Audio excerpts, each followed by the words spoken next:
est-il nécessaire de faire une introspection pour oser? Quel en est le but?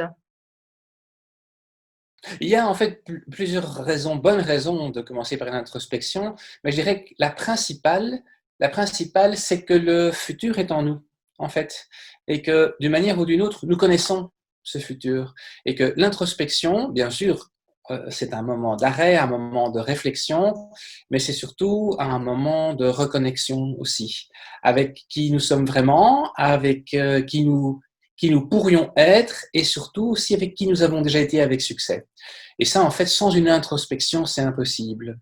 C'est vraiment une reconnexion avec un soi qui avait du succès et qui est capable de faire plein de choses. Donc, oui, oser, ça commence par en fait une introspection, un retour vers soi, clairement. Comment faire son introspection? Certainement prendre un temps pour soi, le bloquer et écrire également. C'est-à-dire, en fait, comme je disais juste avant, c'est important de pouvoir se remémorer ses succès. C'est une introspection qui n'est pas seulement basée sur le futur, mais qui est basée sur, tiens, qu'est-ce que j'ai déjà été capable de faire? Pour quelle raison? Parce que nous oublions en fait assez vite nos précédents succès. C'est quelque chose que je vois très souvent avec les personnes avec qui je travaille, c'est qu'elles ont oublié leur succès. Et quand on cherche à sauter un pas, à faire un changement dans sa vie. Je crois que parfois on est un peu trop poussé par des circonstances négatives et ça ne pousse pas les personnes à penser au positif, au bon de la situation et à tout ce qu'elles ont déjà pu faire de bien. Donc je dirais certainement les trucs et astuces, c'est penser positif, pas négatif, noter, prendre le temps, le faire en plusieurs sessions également. Je crois qu'une session ne suffira pas. On appelle ça des sessions de vidage du cerveau, en fait. Et ce qui est clair, c'est qu'on peut le faire pendant 1 heure sans s'arrêter. Il faut stopper. Vous allez arriver à un moment où vous dites, je ne sais plus rien produire. Laissez une nuit passer. Et le lendemain, je vous garantis que vous réécrivez encore 1 heure. C'est intéressant parce qu'on vide vraiment sa tête et de tout ce qu'on a fait de bien. Et c'est incroyable ce que les personnes font de bien, en fait, et ce qu'elles ont déjà osé. Et je dirais, la référence, c'est qu'est-ce que vous avez déjà osé aussi. Pensez-y. C'est souvent des choses bien aussi, mais voilà, c'est quelque chose pour moi d'important sur les trucs et astuces. Il y a un autre truc et astuce, alors ça paraît un peu, comment dire, antagoniste avec l'idée d'une introspection, mais c'est de demander aux autres. Alors pourquoi? Je ne veux pas débiter beaucoup de théories sur le sujet, mais si vous lisez les bouquins d'Hermania Ibarra, qui est vraiment quelqu'un de très bien, elle vous dira qu'en fait les autres personnes se connectent avec vous sur des facettes qui sont différentes de celles que vous connaissez. C'est quelque chose que je regarderai également. Imaginez que vous soyez une pomme de pin. D'accord? Vous avez plusieurs facettes possibles, disponibles. Regardez autour de vous et vous allez vous rendre compte que les personnes ne connectent pas toutes sur la même facette. C'est vraiment très intéressant. Et ça permet également de voir sur quelle facette on vous connecte. Et donc, c'est souvent vos talents qui sont là. Et vos talents que vous n'exploitez pas forcément. Donc, c'est très intéressant parce que même dans le boulot, mais même la famille, les amis, une partie vous appelle pour ceci, une partie vous appelle pour ça. Et ça vaut la peine de faire le tour et de poser la question, tiens, quand tu fais appel à moi, quand tu penses à moi, mais qu'est-ce que tu attends exactement? Qu'est-ce que tu cherches? Et vous allez voir que certaines personnes sont des experts en informatique et pourtant leur job, c'est quoi? C'est être psy. Donc je trouve ça très amusant. Et ces personnes se sont dit, mais au fond, je pourrais faire autre chose. Quand je vois tous les gens qui me demandent ça, or, quelque part, de temps en temps, ce genre de choses passe inaperçu. Oui, c'est un service que je rends, mais voilà, c'est comme ça. Et voilà. Et Hermania Ibarra dit, regardez un petit peu sur toutes les facettes sur lesquelles on vous connecte. Faites le tour. Alors, bien sûr, ça aide de travailler avec d'autres personnes, mais vous pouvez le faire vous-même également. On peut le faire soi-même sur une feuille de papier également. Tiens, quand on m'appelle dans la famille, chez les amis, c'est pourquoi. Et vous allez voir qu'en fait, les personnes sont attentives à des choses que vous ne voyez plus non plus. C'est une autre manière de faire remonter la mémoire, c'est de se dire, voilà, je me sers des autres pour en fait faire ça. Quelles sont d'autres astuces, à part prendre le temps, positiver, prendre le temps, consulter les autres. Oui, c'est déjà pas mal. Comment positiver? Moi, je dirais, en pensant à ces réussites, c'est quelque chose qui n'est évidemment pas facile parce qu'on n'est pas. En fait, on est dans une période où, depuis quelque temps, amélioration continue, qu'est-ce qui s'est mal passé, etc. Et il faut simplement se concentrer sur ce qui s'est bien passé. Et comme nous sommes très souvent nous-mêmes des personnes, enfin moi je le suis en tout cas, je cherche à m'améliorer, donc je vois le négatif essentiellement. De nouveau, c'est demander aux autres personnes autour de vous qui seront nettement plus conciliantes par rapport à vous, en disant voilà, moi ce que j'apprécie chez toi, c'est ceci, c'est ça et c'est ça. C'est aussi une question clé. Et ça aide à positiver parce que les personnes voient en fait très souvent le positif, mieux que soi-même, en fait, mieux que soi-même, clairement. Quels sont les avantages à faire cette introspection?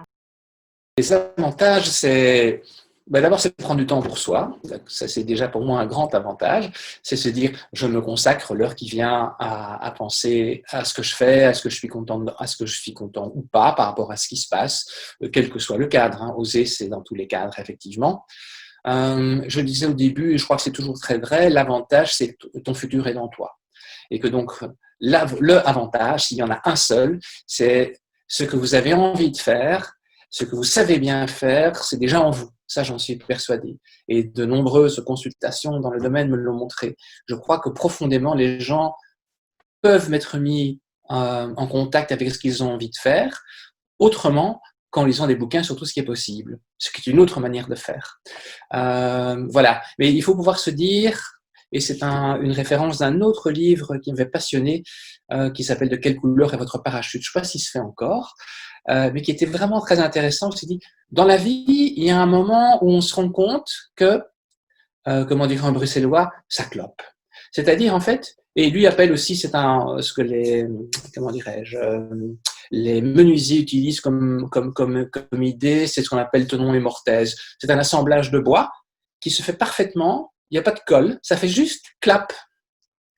Et ça, c'est quelque chose que l'introspection permet en fait de faire à un moment. C'est se dire, au fond là, je suis vraiment bien. Alors, l'auteur dirait, on est sur Terre pour une chose, pour accomplir une chose, ce sont ses croyances, et quand vous avez ce sentiment, vous savez que vous y êtes. J'ai envie de dire, moi, j'y suis arrivé, et pourtant, je peux vous dire que quand je vois ce que je fais aujourd'hui, où je me sens vraiment bien à Tonon Mortez parce que ça se passe bien, et mes études, par exemple, il n'y a rien à voir, hein, rien. D'accord. Donc c'est important de pouvoir faire ce. Et qu'est-ce qui m'a aidé là-dedans? L'introspection, certainement, me poser des questions claires et des questions assez directes, en fait, et sans trop de précautions personnelles. Est-ce que vraiment ce que je fais, ça me plaît? Est-ce que si je devais être sur Terre pour une seule chose, indépendamment des autres croyances religieuses, je dirais, est-ce que ce serait vraiment ça? Ça, je crois que là, sans introspection, on n'arrive pas à cette conclusion. Et une fois que vous êtes arrivé au fait que, parce que ça peut arriver, vous êtes bien dans ce que vous faites, impeccable. Parce que là, vous partez serein, je veux dire, ou sereine, alors que si la réponse est finalement, ce que je fais, c'est quand même plutôt du bullshit job, ce qui peut arriver aussi, eh bien, vous avez trouvé l'énergie pour trouver autre chose. Parce que oui, je ne suis pas sur Terre pour ça. Il y a un autre titre qui est en fait une expression, mais le titre d'un bouquin qui, lui, n'est pas bon du tout, donc je ne le conseillerais pas, qui dit on a tous deux vies, et la deuxième commence quand on se rend compte qu'on en a une seule. Et je crois que ça, c'est vraiment très vrai dans la problématique osée, c'est qu'il y a un moment, et l'introspection, l'avantage permet de poser cette question-là d'une manière qui est plus abordable ou qui se dit, voilà, voilà. Mais pour moi, c'est exactement répondre à cette question-là. Est-ce que je vais continuer à faire ça le restant de ma vie? C'est une question qu'on se posait à l'époque, je veux dire, dans le siècle précédent, dans les années 50-60, c'est-à-dire, en fait, on appelle ça la midlife crisis. C'est une question qu'on se pose aujourd'hui beaucoup plus tôt. Est-ce que je vais vraiment faire ça toute ma vie? Je l'entends chez des personnes qui ont entre 20 et 30 ans, d'accord? Donc, qui commencent à bosser quelque part, ils disent, est-ce que je vais faire ça toute ma vie? Je crois que c'est une excellente question, en fait.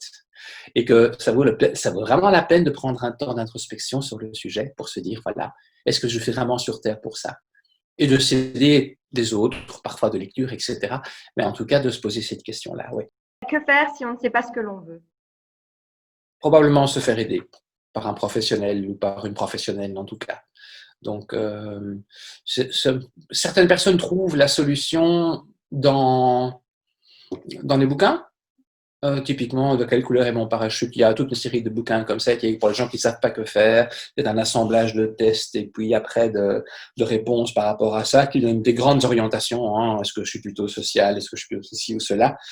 Mais rien de tel que de pouvoir effectivement discuter avec quelqu'un, un professionnel ou une professionnelle, donc je reviens là-dessus, qui pourrait vous aider à étoffer un peu le monde des possibles. Ça n'empêche pas l'introspection, parce que je crois que c'est mieux d'arriver à ce genre d'entretien en disant, à la limite, je sais ce que je ne veux plus faire, et je sais dans quel domaine j'ai envie d'être, mais j'aimerais bien un éclaircissement sur le type de métiers qui sont dans ces domaines-là. Ça, c'est vraiment pour moi. Et là effectivement, les bouquins, il y a plein de personnes qui peuvent aider là-dedans. Ça peut être aussi, je réfléchis, il y a des entreprises qui font de l'orientation également.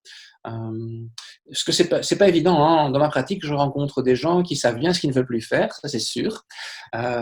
Mais alors, pour savoir ce qu'ils voudraient faire, c'est quelque chose c'est un exercice difficile, mais faisable. Parce qu'en fait, la personne doit avoir, au travers de l'introspection, se sentir là, je vais être bien, ça va vraiment cloper. Mais je ne sais pas où je peux faire cloper ça. Ça, alors, on peut effectivement plus facilement aider en disant, voilà, plutôt ce genre de métier, plutôt ce genre de métier-là. J'ai rencontré, par exemple, des dirigeants d'entreprises qui ont voulu se retourner dans l'administration, mais ils n'avaient jamais pensé à ça. Donc, ils voulaient en fait servir les gens. Et alors, il y avait moyen de plein de postes et ils se sont dit, mais avec mon job que j'ai déjà fait, avec mon expérience, avec ce qui me plaît, je pourrais effectivement postuler dans l'administration. Mais c'est quelque chose qui n'était pas possible de formuler avant qu'on ne se soit vu. Parce que c'était tellement hors du champ. Pour moi, quand les gens ne savent pas ce qu'ils veulent, je crois qu'en fait, ils savent ce qu'ils veulent, mais je crois qu'ils n'ont pas un champ de vision suffisamment étendu que pour voir où est-ce qu'on peut trouver ça. Et que, par exemple, certaines personnes diraient l'administration jamais. Moi, je dirais l'administration, c'est comme le privé ou c'est comme les ONG. Il y en a des bonnes et des mauvaises. Donc, mais je n'ai pas à avoir comparé beaucoup d'organisations dans ma vie, il n'y en a pas une bonne, hein, ça c'est clair. Hein. Si on se fait... Et donc, il faut pouvoir effectivement se dire, dans telle organisation, où est-ce que je vais arriver? Et donc, on sait bien que la mission, par exemple, est très sociale, mais dans une même organisation où la mission est très sociale, en fait, il y a des luttes de pouvoir. Ça, je le sais, je le vois de première main. Et donc, on se dit, ah oui, c'est une ONG, par exemple, ou c'est une organisation qui s'occupe, je ne vais pas en citer trop, mais qui s'occupe de distribuer des choses pour les gens qui n'ont pas beaucoup d'argent, etc. Tu dis, ok, c'est super. Et tu vas voir le conseil d'administration, je vais voir le conseil d'administration et je me rends compte qu'en fait, il y a des jeux de pouvoir abominables, d'accord, qui sont là. Donc, on va trouver.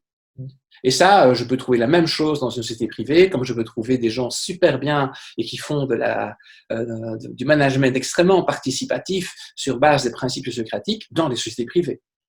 Donc, je trouve ça, par exemple, à la Credit Bank. Tu dis, c'est quand même pas possible. Mais si, c'est possible. Hein. La moitié fonctionne avec les principes socratiques. Je me dis, waouh, je ne m'attendais pas à ça d'une banque, par exemple.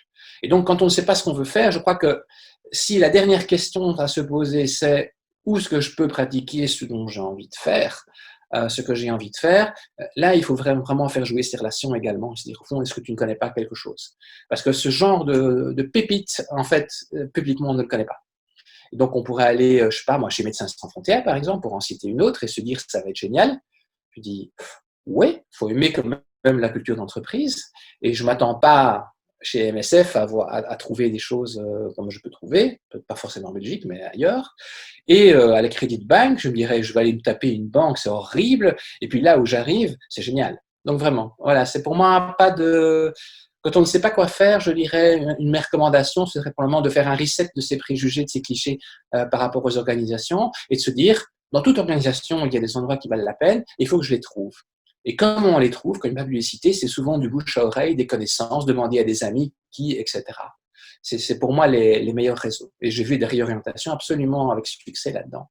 Même si on peut leur donner un petit coup de pouce de manière générale, en ouvrant les horizons, parce que c'est pour ça que nous sommes là, je crois qu'après, les gens doivent faire leur propre choix et y trouver en fait des endroits qui leur conviennent.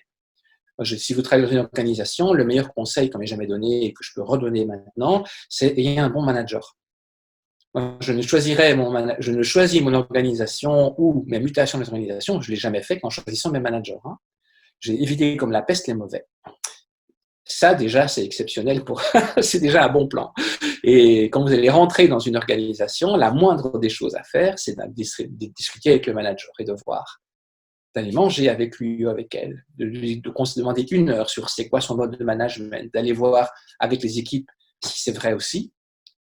Et c'est le conseil que je donnais aux étudiants qui cherchaient des stages. Hein. Allez voir le manager, allez voir l'équipe. Ça, c'est quand on est encore vraiment décidé, on se dit j'ai envie de faire ça, bien allez voir le manager, allez voir l'équipe, discuter avec eux pour voir s'il y en a pas un des deux qui raconte du bullshit, parce que ça arrive encore. Et puis si c'est bon, allez-y. Voilà, ça c'est c'est des trucs et astuces pour la suite également.